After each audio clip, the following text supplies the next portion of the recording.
Hello and welcome to Background Briefing, available 24/7 at backgroundbriefing.org. I'm Ian Masters, and today we'll examine a number of stories and issues in the news. We'll begin with an analysis of the dilemma facing intelligence officials briefing Biden about the threat of war between Russia and Ukraine, where adversaries' actions can be both dramatic and ambiguous, and based on the same evidence, you can come to strikingly different interpretations. So do you warn that Russia is preparing to attack, or assess that Putin is using his latest military threat as a bargaining ploy? Nina Jankowicz, who serves as a disinformation fellow at the Woodrow Wilson International Center for Scholars Kennan Institute and was previously a Fulbright Public Policy Fellow providing strategic communications advice to the Ukrainian Foreign Ministry, and is the author of How to Lose the Information War, Russia, Fake News, and the Future of Conflict, joins us. We'll discuss the lengths Putin goes to cover up Russia's casualties in the ongoing war in the Donbass, where families of the dead are sworn to secrecy. But in an all-out war with Ukraine, body bags coming home in large numbers will be harder to hide, and the Russian public will not stand for it. Then we'll look into the Global Trends 2040 report from the National Intelligence Council, A More Contested World, which forecasts a world beset by pandemics and ravaged by climate change, in which the gap between what people demand from their leaders and what they deliver will widen.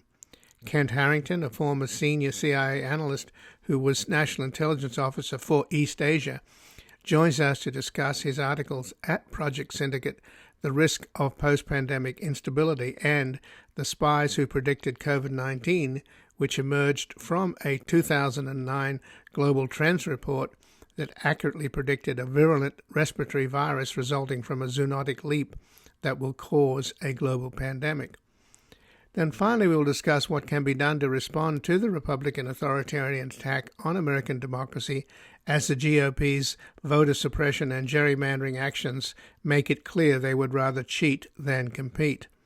Donna Manning, a longtime political activist who was very active in the recent campaign that helped elect 2 Georgia senators, joins us to outline what ordinary citizens in blue states can do to help citizens in red states overcome the hurdles the GOP erected to limit their access to the ballot and participation in democratic elections.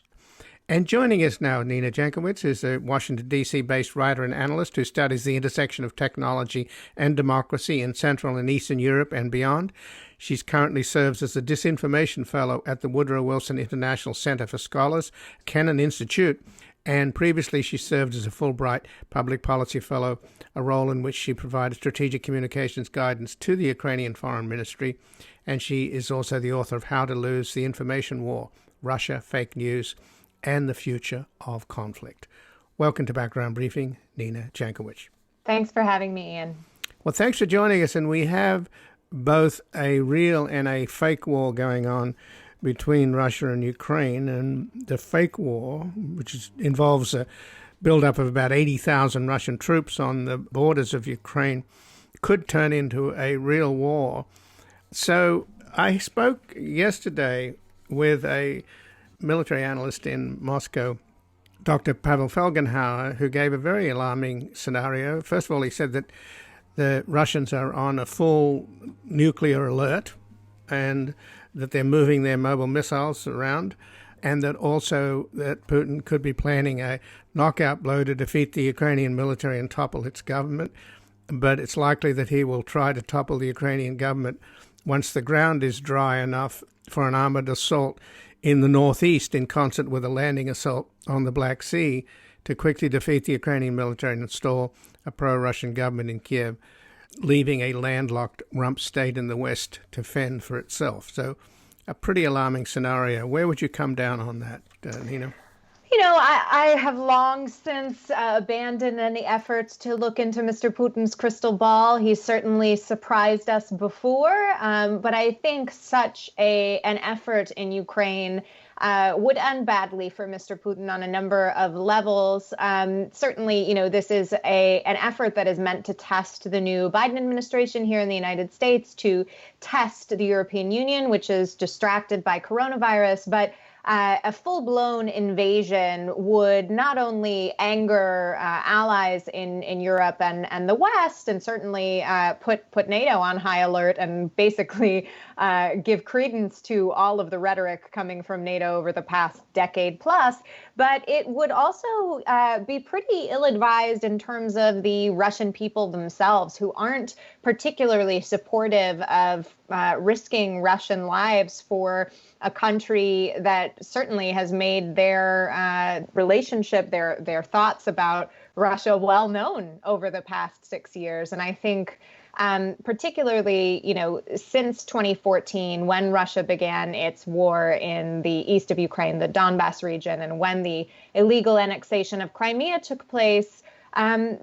Ukraine's military capabilities have improved. They have begun to work on their corruption problem. The identity around Ukraine and Ukrainian identity has strengthened in the face of Putin's aggression. So I think this is a very different Ukraine than the one that Putin invaded in 2014. And I think he would expect to see a lot more resistance. So while I am concerned about the 85,000 troops and thousands of tanks that are on Ukraine's border right now, I'm more concerned about how the West plays this than how Russia plays it. So is this a case, since you had provided strategic communications guidance to the Ukrainian Foreign Ministry, if you were advising the Biden administration, it seems to me that this is a classic dilemma for intelligence analysts and the advice that they would give to leadership, because foreign threats and actions can be both dramatic as well as ambiguous. And so the question is, how do you warn Biden and Blinken and Jake Sullivan? Do you want them to prepare for an attack, or that this is merely Putin's bargaining ploy? So you have the same evidence, but you have strikingly different interpretations.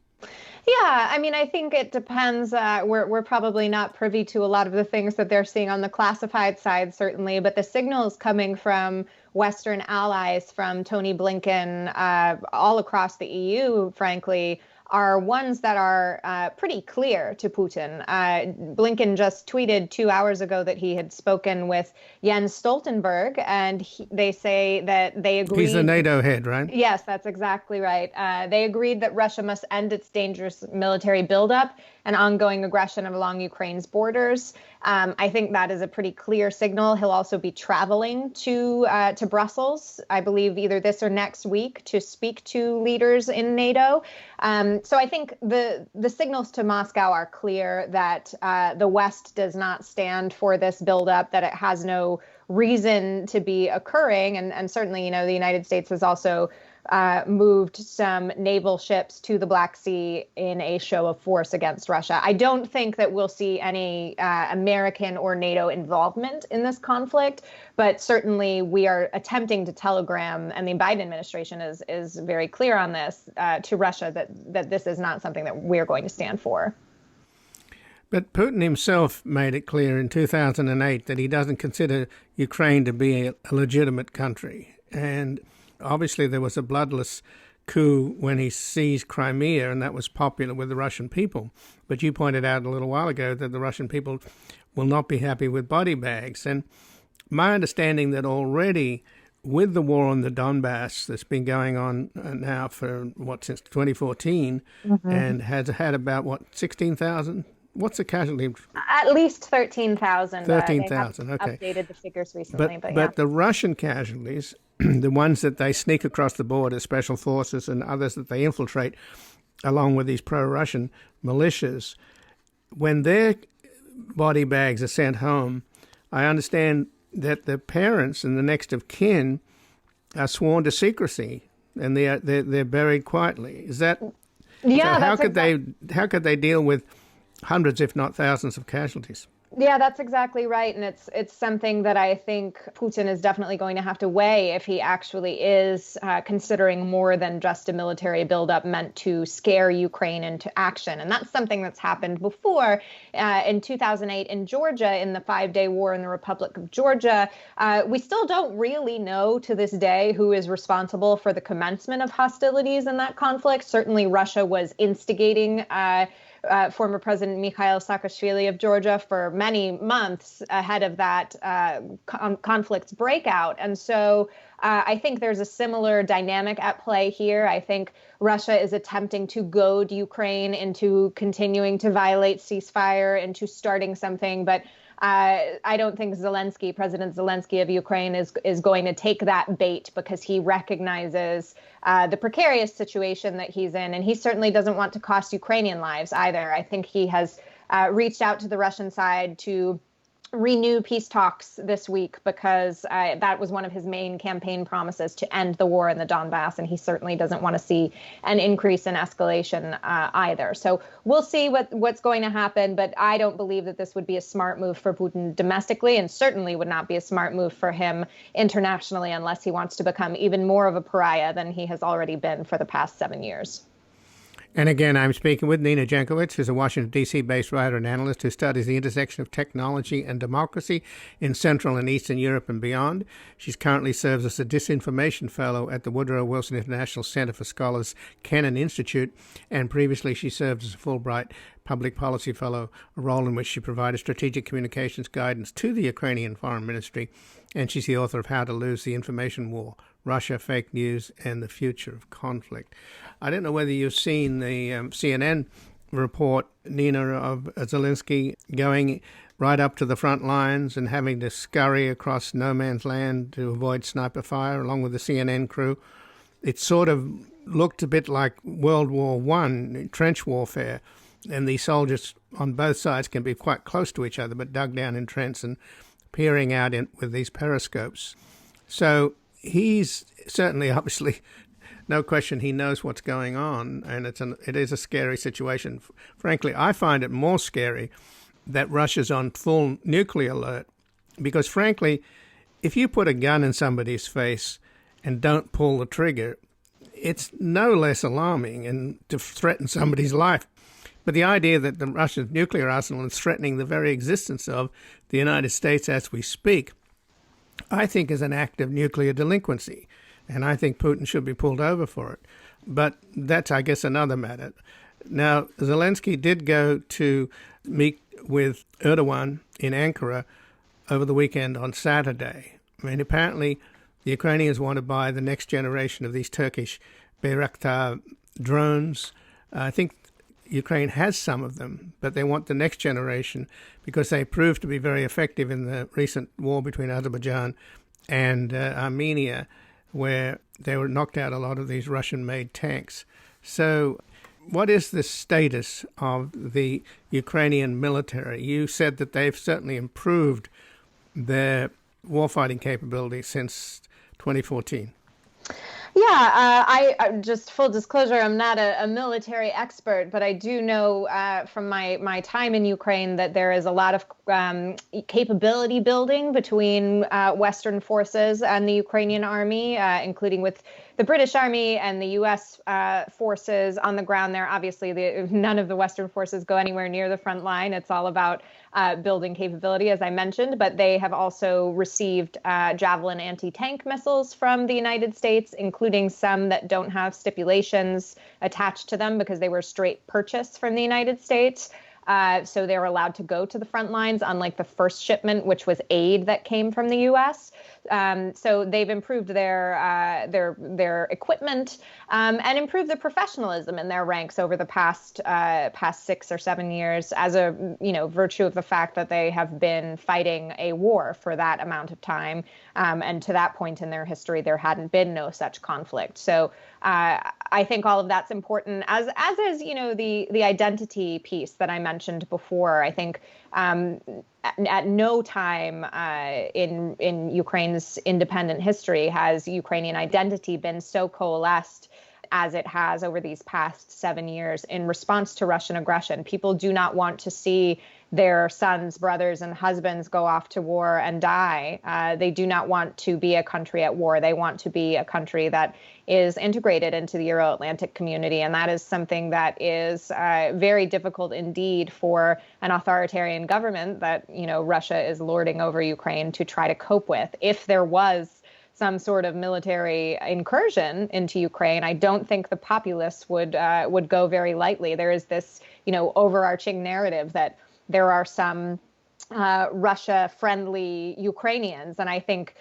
Yes, they still exist, certainly, and certainly in the separatist-controlled territories, but that's less than 10% of the country. And there are Russian-speaking Ukrainians who are just as patriotic as Ukrainian-speaking Ukrainians. So I think the identity portion of this battle, the narrative portion of this battle, is one that Putin should not take too lightly, and one that he himself has coalesced through his actions over the past 7 years.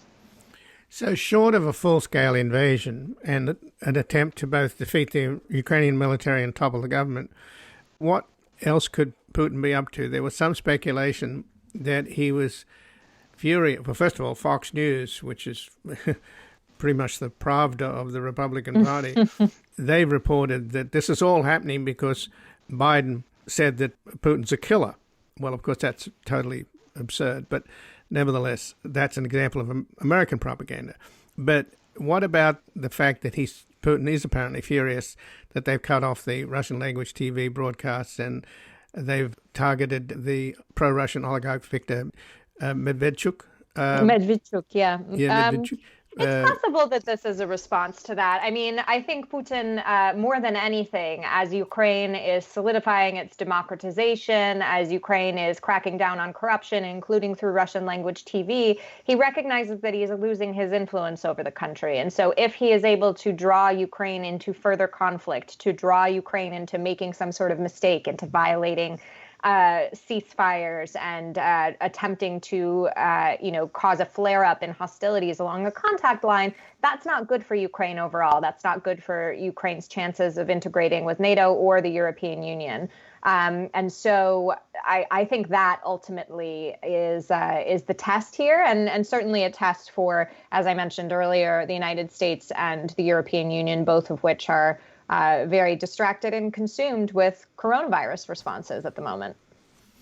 But integrating into NATO is Putin's red line, isn't it? He will not accept Ukraine entering NATO. So how do you avoid that?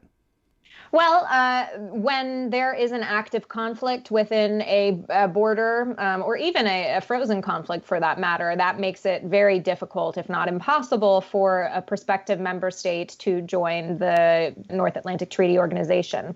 And so by keeping this conflict active, Putin basically assures that that won't happen, at great cost, I might add, to his own military, his own government, and humanitarian costs. The people who live in the separatist-controlled areas backed by Russia are living in dire humanitarian straits. The COVID situation there is extremely bad. They, in many cases, don't have access to water or support from the Ukrainian government because crossing the contact line is very difficult.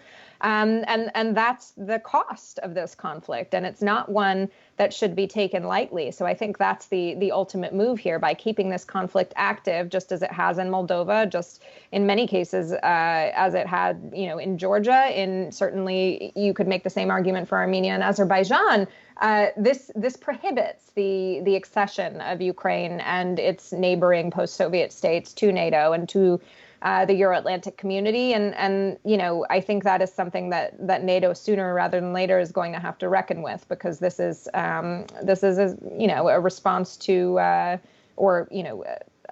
it's impossible for Ukraine to exercise its own political will and sovereignty in this case, and that shouldn't be acceptable to the community of nations that is adhering to international law and principles. But as much as you just said that what it's costing Russia to maintain this low-intensity war through these proxies and infiltrating their own forces into the Donbass, isn't it also a pretty low-cost way to destabilize Ukraine? Because as long as you've got a bleeding wound on your eastern border and this sort of festering threat that we're talking about, I mean, if I was in Zelensky's position, I'd be nervous, absolutely beside myself, because you just don't know. So doesn't that give Putin leverage to Yeah, it gives gives him leverage, certainly, but at what cost? I mean, look at the effect, the economic effect that sanctions have had on his economy. I mean, when I lived in Russia, the ruble was, I believe, 50 to the dollar, and now it's at least 75, if not more. He's been all but kicked out of the international community. He's not in the G7. We had some wavering about that during the Trump administration, but I don't think he's going to find a friend in Washington, especially if he continues to crack down on dissidents as he has with Alexei Navalny, especially if he continues this military buildup. So at what cost is he going to continue to pursue this destabilization? That's the real question. Right, but in the case of Navalny, it's pretty clear that Putin tried to kill him in the most dramatic way with a weapon of mass destruction, Novichok, but he's letting him die. In fact, he's helping him die. So if he's prepared to kill Navalny slowly, he's not playing by our rules or anybody's rules except his own. Yeah, and the international community, I think, is prepared to act in regards to that and has, issued a few sanctions related to the use of Novichok. And I think we'll see similar sanctions come down on certainly on members of the Russian elite, and I hope to see sanctions on their families as well, because it's when you restrict their ability to travel and study abroad, that's when the Russian elites will start to really consider the consequences of their actions. If we're just sanctioning their ability to bank in the West, things are. It has some effect, but it's not necessarily the effect that we might want to see otherwise. So I think we'll see these considered actions if Putin continues to push the envelope. But until then, it's going to be a bit of a game of chicken. But how much do these sanctions work? Because to some extent, my understanding is that they sort of work against the West, because Putin is able to use the excuse that the sanctions are the reason why the economy is in the doldrums, not the fact that him and the Siloviki and the oligarchs who he regulate are just looting the country blind. I mean, Putin supposedly has a fortune, according to the Atlantic Council, a fortune of about $160 billion. So, yeah, I think the sanctions definitely need to be targeted. That's why I'm arguing that they should be targeted at the elite and at their families and not, overall sanctions of the economy. And it's been a while since we've imposed those. The European Union and the United States continue their sanctions over the illegal annexation of Crimea, which, again, is another reason I think that Putin would be very silly to consider broader military action, because we might see more broad economic sanctions in relation to that. But I think if there were, escalations in regards to Navalny in particular, we would see sanctions targeted at very specific members of the Russian elite and their families. Well, I thank you very much for joining us here today. Thanks for having me. And again, I've been speaking with Nina Jankowicz, who's a Washington, D.C.-based writer and analyst who studies the intersection of technology and democracy in Central and Eastern Europe and beyond. She currently serves as a disinformation fellow at the Woodrow Wilson International Center for Scholars Kennan Institute, and previously she served as a Fulbright Public Policy Fellow, a role in which she provided strategic communications guidance to the Ukrainian Foreign Ministry. And she's the author of How to Lose the Information War, Russia, Fake News, and the Future of Conflict. We're going to take a brief station break and back looking into the Global Trends 2040 report from the National Intelligence Council, A More Contested World, which forecasts a world beset by pandemics and ravaged by climate change, in which the gap between what people demand from their leaders and what they deliver will widen.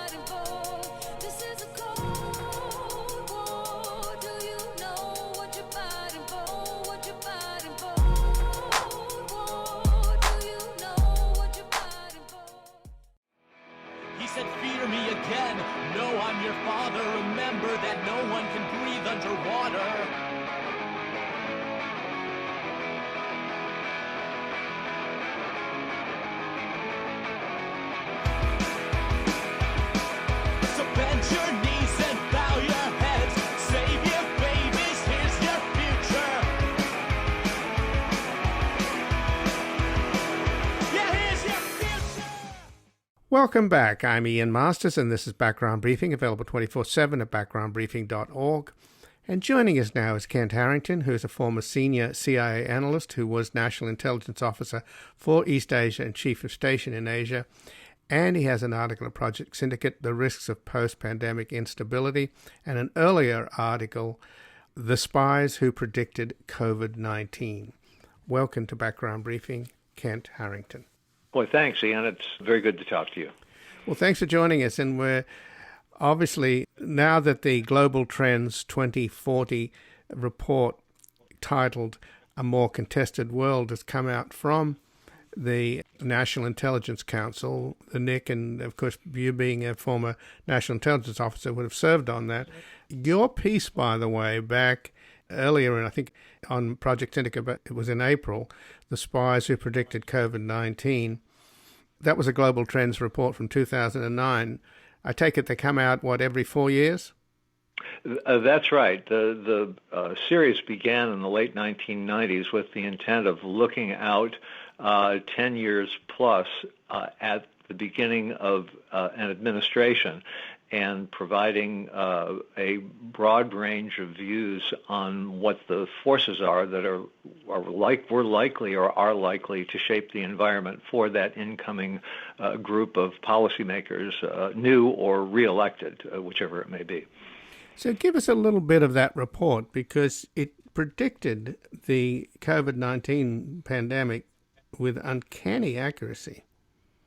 Well, by way of background, having had some experience with this kind of long-range forecasting when I had the opportunity to serve on the NIC, it's really not necessarily an exercise in analytical work that tries to predict, but rather it's an attempt to bring together from around not just the community, but around the globe, literally, the views of experts, of analysts, of people who have their feet on the ground in the business world, people who have worked on a whole range of issues and developed perspectives that are valuable, bring together all of their thinking on what ultimately is distilled by the folks on the National Intelligence Council into a perspective on the bigger wheels driving the smaller wheels. So looking back a decade, you can find views about what was likely to shape the environment, in this case for the incoming Obama administration, when the NIC produced its report in January of 2009 for their use. And in that report, among the things that were cited by the analysts and presented both to Congress and to the administration was the view that one of the threats yet to be realized or yet to materialize, speaking now of the first decade of this century, that policymakers needed to think about and prepare for was a global pandemics. And the insightful way in which that was presented in that particular NIC report didn't reflect intelligence collected clandestinely. It reflected the very smart way the people who were then working on the issue reached out to public health professionals, to people who were working on public health policy, to the scientific community, among a whole range of others they contacted to identify this risk. And they did it with the kind of detail that, by the way, was repeated in subsequent trends reports that were done over the succeeding 4-year periods in a way that was really uncannily accurate. And unfortunately, in terms of the investments that would have been made or could have been made at the time had that view been paid attention to, was not followed up on by any of the succeeding administrations in building the kind of robust infrastructure that we didn't have when the pandemic struck last year. Kent, it's my understanding that the Global Trends Report of 2009 predicted a zoonotic leap, and then it was repeated, I think, in the subsequent report as well, referring back to it. What exactly did the report say in 2009? Well, in 2009, Ian, it warned that the close existence of humans and animals, that the conditions that could bring about a pandemic were obvious then, and that pandemics were going forward as a major risk. That warning in the 2009 report was repeated by Jim Clapper, who was the Director of National Intelligence in 2013 when the trends report was done for the Obama administration again. And let me quote what Clapper said. He delivered the same message, basically saying, and I'm quoting, "an easily transmissible novel respiratory pathogen," that is the threat posed by a zoonotic virus, "that kills or incapacitates more than 1% of its victims is among the most disruptive events possible. Such an outbreak would result in a global pandemic," unquote. That was 2013, almost a decade ago. And again, I'm speaking with Kent Harrington, a former senior CIA analyst who was National Intelligence Officer for East Asia and Chief of Station in Asia. And he has an article at Project Syndicate, The Risk of Post-Pandemic Instability, and an earlier article, The Spies Who Predicted COVID-19. And we're talking about the 2040 Global Trends Report just released, A More Contested World, which talks a lot about the pandemic, but it also obviously deals with the ravages of climate change and essentially paints a picture of a world in which the challenges and the disruptive economic, technological, and demographic trends outstrip the ability of governments to deal with it. It also argues that people are gravitating into like-minded groups. Now, when you think about a lot of this new report, you can't help feeling that the United States is among the leading basket cases here. What happened on the Capitol on January the 6th is more than a wake-up call. We have further division in this country. The report talks about information being siloed. Well, there's no question that that's happening more and more. You've got this dangerous and reckless criminal ex-president running the Republican Party. He's in charge of it. As long as he's around and in control of that party, there will be more division and disruption. And Fox News, for example, the Murdoch family, Lachlan, who was running the Fox, has moved to Sydney, Australia with his family and left the whole company in the hands of Viet Ding, the architect, the lawyer and architect of the Patriot Act. And you've got people like Tucker Carlson going off the deep end with racist rants, against white replacement, which the ADL are condemning. I think we're in for a real free-for-all here in this country in terms of division and disruption and disunity. Well, it's really hard to describe with anything other than concern the impact of Fox as a network and Fox as now an almost adjunct to a Republican Party that is very different than any of its founders or previous presidents has ever led. But you're putting your finger on something, Ian, that really I think is an absolutely critical dimension to this Trends 2040 report. And that is, even though the intelligence community does not, and let me underscore this and also figuratively put it in boldface, does not analyze trends in the United States, the message is unambiguously clear that for the great democracies of the world in North America, in Europe and Asia, the challenge that's emerging because of the forces that the Trends 2040 report identifies and tries to explore is one that goes to the core of the functioning of democracies. And unlike previous decades, the notion that somehow the analysis of democracies abroad is separate and distinct from the implications of the trends there, that our fate is somehow protected and almost, in a way, insulated from these global trends that are challenging democracies in unprecedented ways is an unstated but unambiguously clear conclusion that's to be drawn from this report. It's worrisome, but it is also a profoundly different statement of the challenge facing American leadership.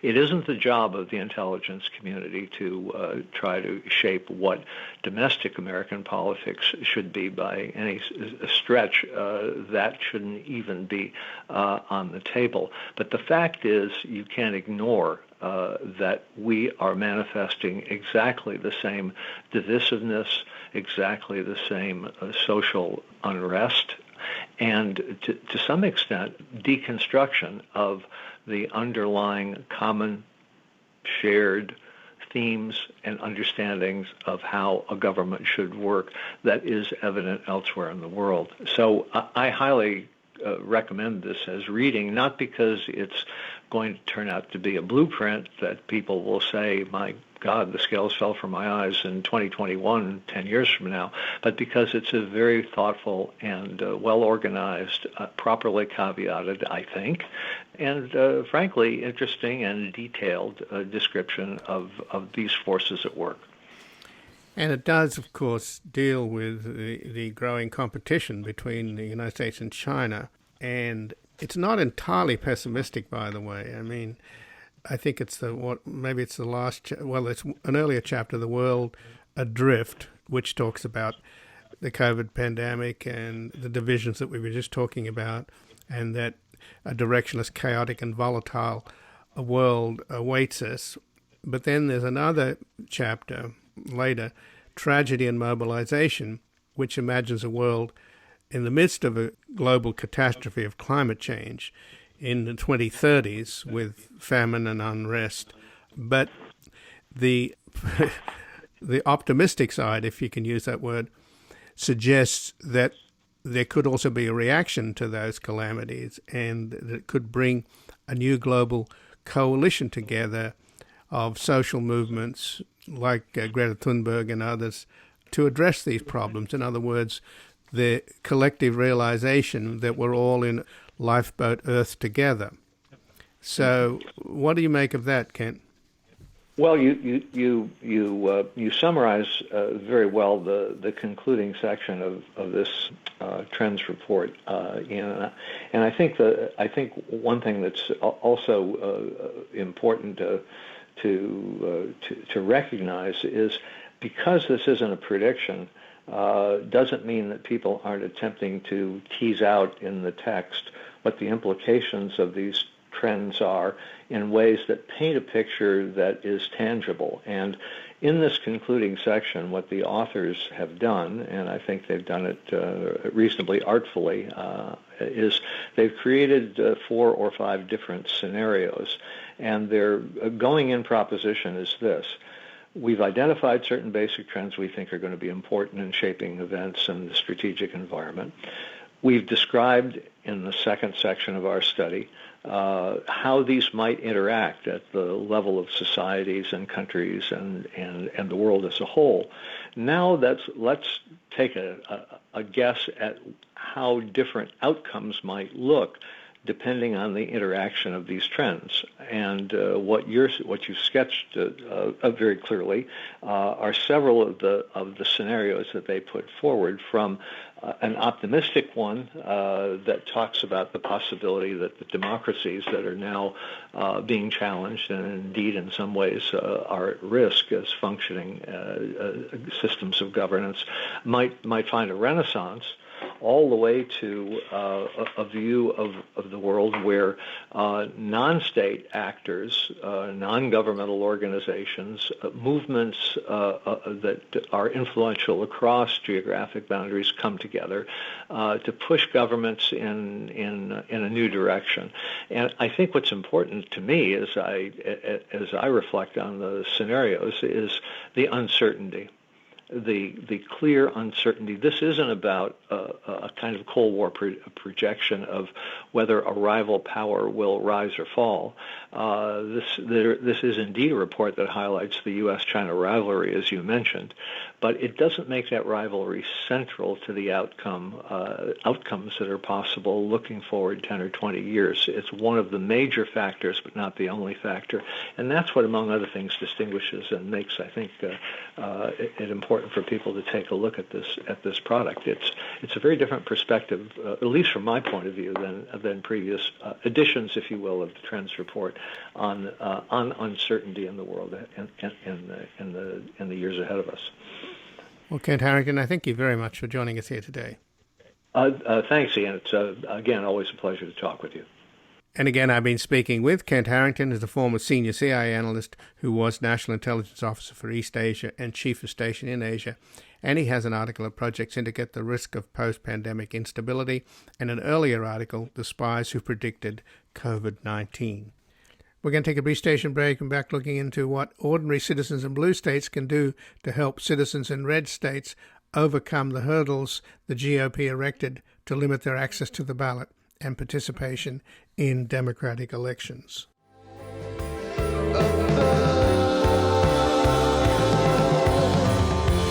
At least it's not the end of the world.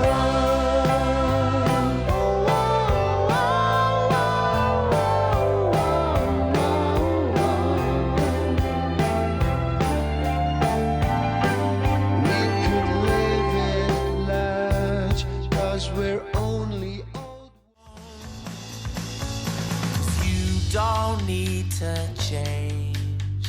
The future's with us. You don't need to change. Oh, give us your vote. Give us your vote.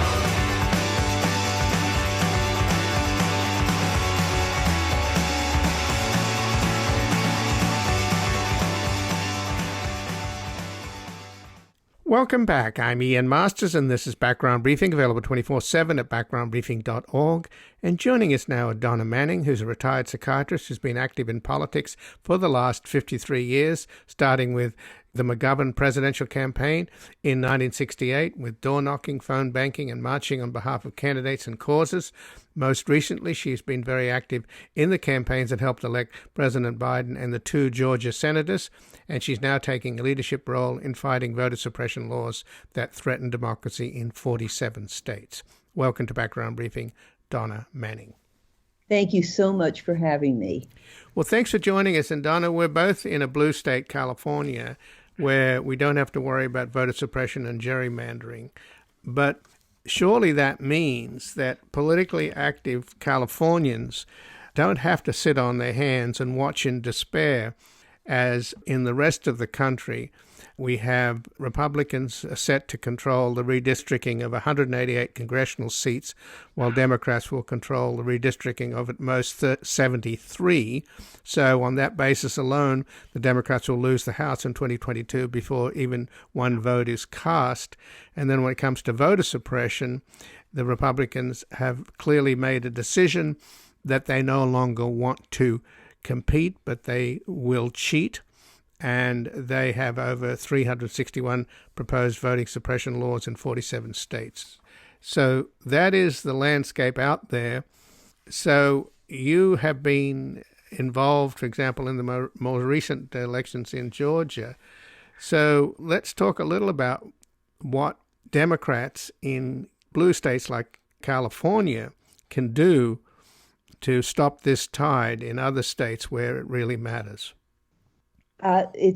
There are a lot of things people can do. What I'm currently focused on is a phone banking campaign that is run by the Center for Common Cause, a nonpartisan group, people of color voting rights organization.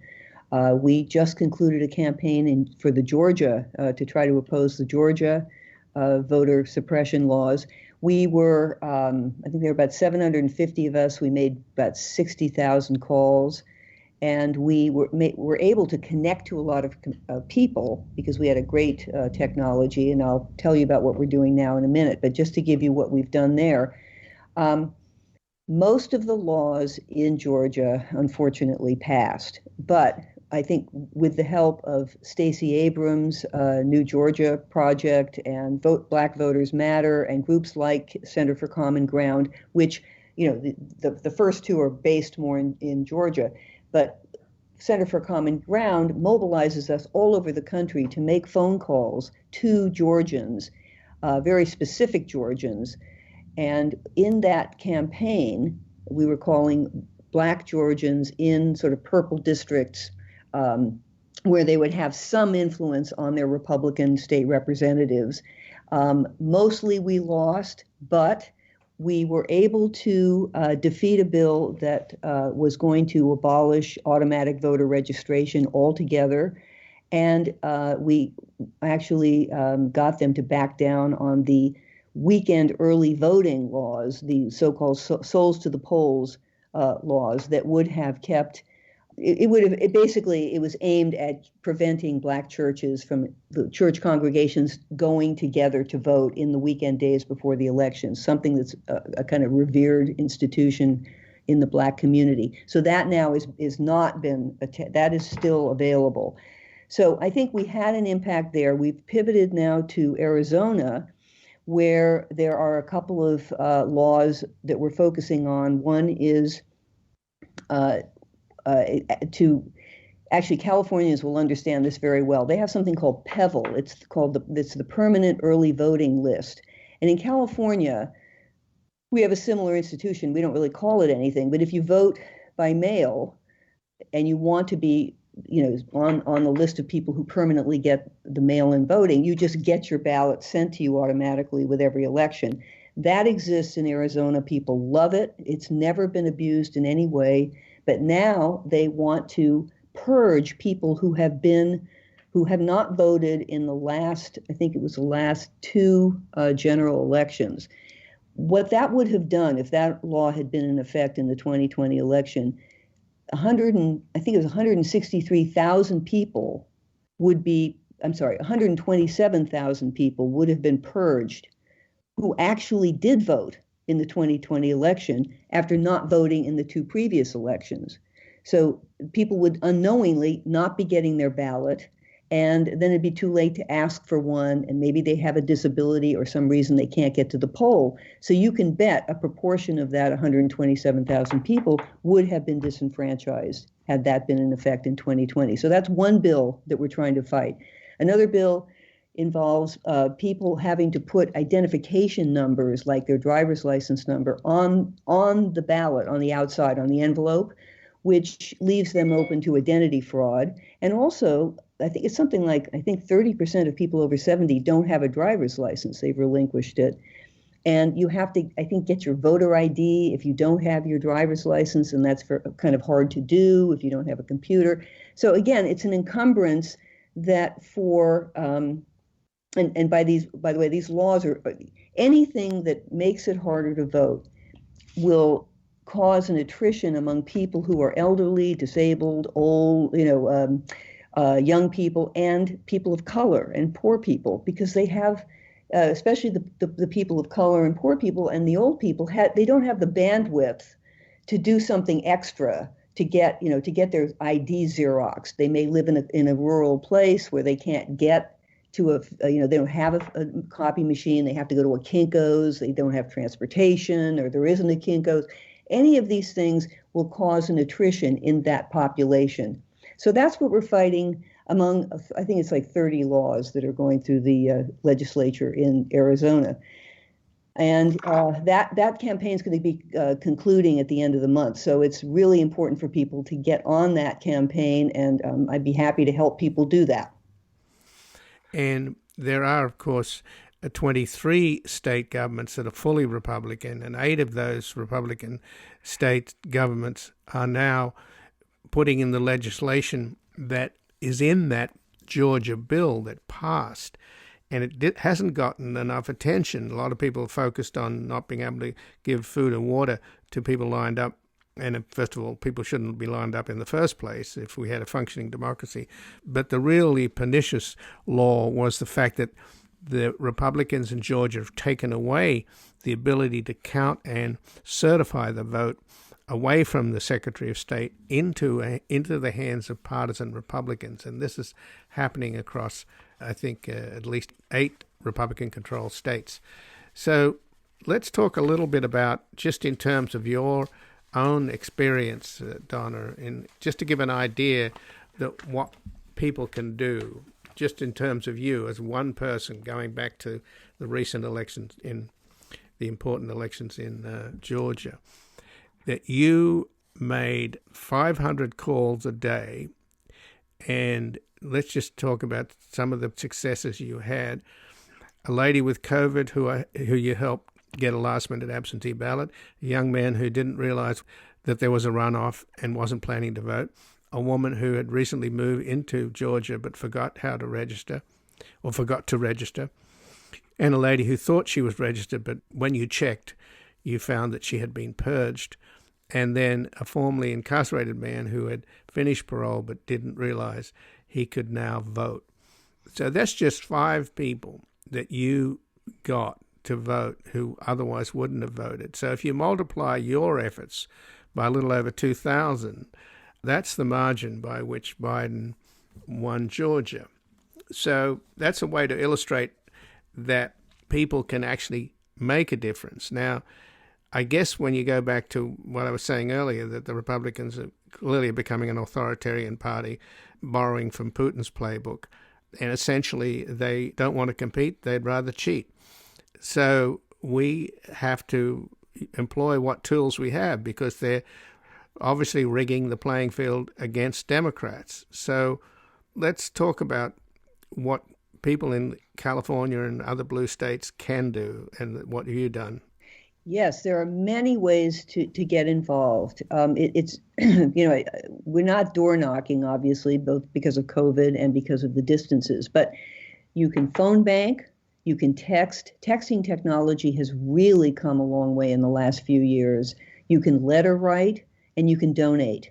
And I can talk about all of those things. Let me just start with the phone banking. Phone banking has become, if any of your listeners have done it in years past, it's come a very long way from getting on your phone and dialing numbers. Most of phone banking now is computer-based with additional capabilities. So the campaign that we were on in Georgia, we were able to patch the people we reached directly through to their representatives to oppose, to their offices to oppose the bill. So in 2 minutes, and by the way, when I started in Georgia, no one knew about this stuff because it was very stealthily being brought through the legislature. Inform people and then empower them right there by patching them through directly to tell their representative to oppose the bill. If you don't reach the person, you can leave a voicemail and a text if they have a voicemail. If there's no answer, you can still send a text. So we reached a very large percentage of the people we called. And it's fun to use. And the people were just almost uniformly, yes, I want to get on the phone right now with my representative. It was a very gratifying experience. The other modality that's wonderful is texting. And the reason that is great is that, for instance, with a group called Movement Labs, they get out up to 1.5 million texts a day. And I've texted with them, and they have wonderful campaigns.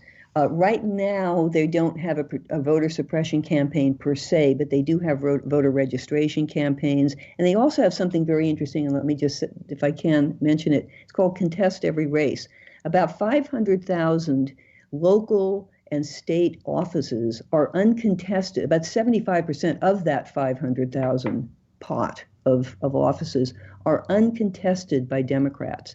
So they send out texts to every Democratic voter, and they get a take rate of maybe 2 or 3% of citizens who say, yeah, I want to run against that Republican. And they've made some real gains in places like Virginia. So there's some really exciting campaigns going on with that. And again, you don't need none of this stuff do you need very great computer experiences. I'm certainly not a computer whiz, and I can do both. Then the letter writing through Vote Forward, that's easy to find. You just put Vote Forward. The other one, you just put Movement Labs in your search box, and You can learn to text, by the way, just with videos that they show you, and you take a little easy test at the end, and then you're off texting. Very easy to do. Vote Forward. You can go to their website and download a batch of letters to voters to encourage them to vote in the coming elections. And then donations. So, for instance, Stacey Abrams' group, Fair Fight, and Black Voters Matter. I've done a lot of texting for Black Voters Matter. They're great. Both of those places are good places to donate. ACLU is mounting legal campaigns, again, in Georgia and other states. That's another avenue.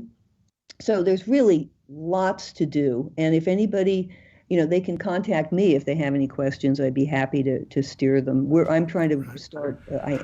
We'll put your contact information on at backgroundbriefing.org. But let's just, in the last couple of minutes, though, focus on what has to be done in 2022, because it's coming up fast, 2022. And a lot of these voter restriction Republican moves will be in play and in place. So what do people have to do in these states to get around them? Obviously, people have to register, and they have to know what they're up against in each state in terms of the mendacity of the roadblocks that the Republicans have thrown in their path. And then they got to get out to vote. So what is the strategy for 2022? I think you just outlined it. These groups generally, they go campaign to campaign, but they will be presenting to us campaigns that we can jump on that will do precisely what you said. I think, obviously, the effort is going to be to make sure everybody gets their ID, donate to causes that, to people who may be able to get people their IDs for them, donate to grassroots movements in these states where they're on the ground, and hopefully, by then COVID will be over, and they can, people in the community can door knock, go door to door, and make sure everybody has their ID, everybody knows what they have to do. You can phone bank. There will be campaigns. I can't direct people to them now. If they want to get in touch with me, I'll put them on a mailing list, and I'll keep them abreast of whatever comes up. But, these things come up, as the time approaches. But basically, what you need to think about is donating to grassroots organizations that are on site in these states, phone banking to voters to get them teed up to vote, get them ready to vote, and then get out the vote at the end, but right before, make sure they're registered and ready to go, then make sure they actually vote. There are campaigns, they're called tripling, where you call somebody and you say, do you have 3 friends who you can make sure get out and vote, make sure those 3 friends have a voting plan. So there are all kinds of strategies to overcome the obstacles to voting. And I think you'll find them very gratifying campaigns, because I can tell you the people I've spoken to, they are just hopping mad about this. And I think this may backfire on the Republicans in the sense that people will be so activated and energized to vote that they'll just do whatever it takes to vote. But they'll certainly need your help to do that. Phone banking, texting, and donating when the time comes. Well, Donna Manning, I thank you very much for joining us here today. Thank you for having me. And again, I've been speaking with Donna Manning, who's a retired psychiatrist who's been active in politics for the last 53 years, starting with the McGovern presidential campaign in 1968. She's been door-knocking, phone banking, and marching on behalf of candidates and causes. And most recently, she's been very active in the campaigns that helped elect President Biden and the 2 Georgia senators, and she's now taking a leadership role in fighting voter suppression laws that threaten democracy in 47 states. This has been Background Briefing. I'm Ian Masters. I'd like to thank producer Graham Fitzgibbon, and this program is available for podcasting at backgroundbriefing.org, where you can sign up for our email updates as well as subscribe wherever you get your podcasts. If you like this program, you can help us reach more listeners by taking a moment to rate and review us on iTunes, Google Play, iHeartRadio, or wherever you get your podcasts. And please do share the program with friends and family and colleagues on Twitter and Facebook. And I'll be back again tomorrow with another Background Briefing. Bye for now.